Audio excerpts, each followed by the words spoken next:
Alright guys, new cross member showed up. This is this one here. But this one came with a plate. I'm assuming some of these trucks, probably the earlier ones I would assume, must have put the evap canister here. Mine is in front of the tank, so I don't know if I'll be doing anything with that. This one was supposed to come with all the hardware, but I'm missing a bolt and 4 nuts.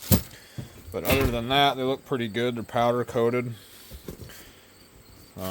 This one here, which will be this rear shock mount. This one is powder coated as well.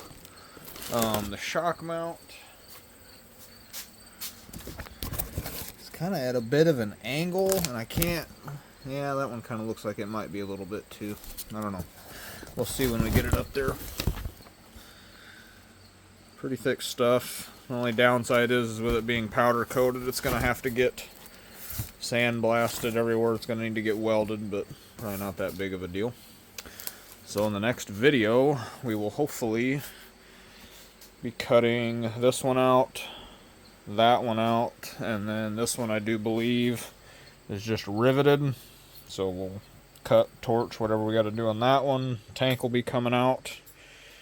I'm halfway debating on maybe torching these plates out so I can get the inside of the frame scaled, because they're pretty bad behind those, and I'd feel really bad for just leaving that. So I don't know, we'll see. Stay tuned for the next video. Hopefully we'll be getting started on that soon.